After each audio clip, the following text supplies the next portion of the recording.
सबसे बेस्ट तरीका है अगर आपको कामयाब होना है, डेली शाम को उस परमपिता परमात्मा के सामने हाथ जोड़ो या खुद बैठ जाओ अकेले में और सोचो कि जो आप भगवान से मांग रहे हो क्या आप वाकई में उसके लायक हैं। अगर आप भगवान के सामने हाथ जोड़ के आंखें बंद करके नीचे सर झुका के बोल रहे हे भगवान मुझे इनकम टैक्स इंस्पेक्टर बनाना, हे भगवान मेरा यूपीएससी निकालना, क्या वाकई में आप उसके लायक हैं? अगर आपका दिल जवाब दे रहा है हां तू उसके लायक है, हां तू वाकई में उतनी मेहनत कर रहा है, तो आपको हक है उस परमपिता परमात्मा से मांगने का कि प्रभु आपकी मर्जी के खिलाफ तो पत्ता नहीं हिलता, तो मैं नौकरी कैसे लग सकता हूं?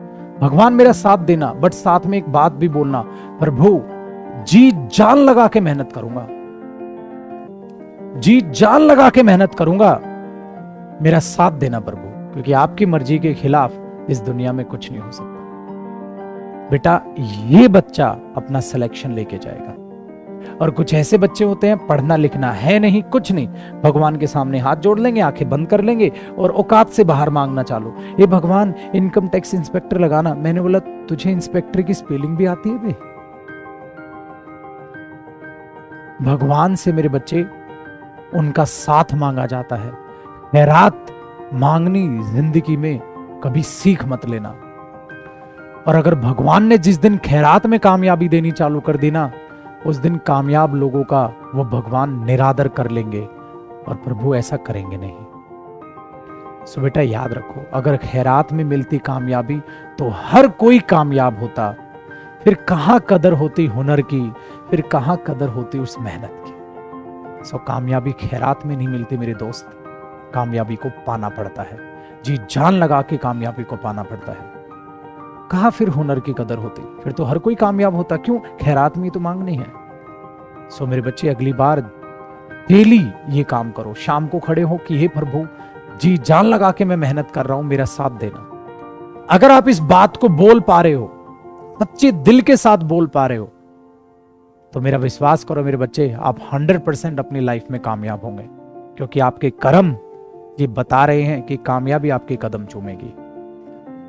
तो उस दिन भगवान भी आपका साथ देना स्टार्ट करेंगे, क्योंकि अच्छे लोगों का भगवान साथ देते हैं, बुरे लोगों का कभी नहीं देते। बच्चे मैंने यहाँ ऐसे भी देखे हैं जो मांगते रहते हैं भगवान ये दे देना, भगवान ये दे देना, नॉर्मल पूजा पाठ में कोई ध्यान नहीं, जैसे नजदीक पेपर आया पूजा पाठ में लग गए, भगवान पेपर आ रहा है हाँ तो अब पूजा पाठ में लग जाता। क्या कर रहे हो यार? अरे बचपन में करते थे, चलो समझ आता, नादान है, अब आप नादान नहीं रहे। सो अगली बार भगवान के सामने हाथ जोड़ के अपने लिए जॉब मांगने से पहले 2 मिनट रुक के ठहर के सोच लेना कि आप वाकई में लायक हैं। अगर आप वाकई में लायक हैं तो बेटा वो जॉब मांग लो, अदरवाइज प्लीज ये गलती मत करना, क्योंकि वो भगवान को ही बुरा लगता है। अरे मैंने तुझे क्या बनाया और तू क्या कर्म कर रहा है? सो आपके प्रेजेंट के कर्म ही आपका फ्यूचर सुधारेंगे। हो सकता है मेरी बातें उन बच्चों को कड़वी लगी हों जो मेहनत नहीं करते। मेरे बच्चे मेहनत करनी स्टार्ट करो, मेरे शब्द सच्चे हैं इसलिए हो सकता है थोड़े कड़वे हैं। भगवान ने सबके लिए कुछ ना कुछ लिख रखा है, बस उसके लिए लायक बनना पड़ेगा, वो आपका इम्तिहान लेंगे, खैरात में कुछ नहीं देंगे बेटा, ये बात याद रखना। आई होप आपको मेरी बातें समझ आई। चलिए मेरे बच्चे बाय बाय, टेक केयर, यूं ही मेहनत करते रहो, हमेशा गुरु आपके साथ है और मेरी दुआएं हमेशा मेरे उन बच्चों के साथ हैं जो दिल से दिलो जान से मेहनत करते हैं।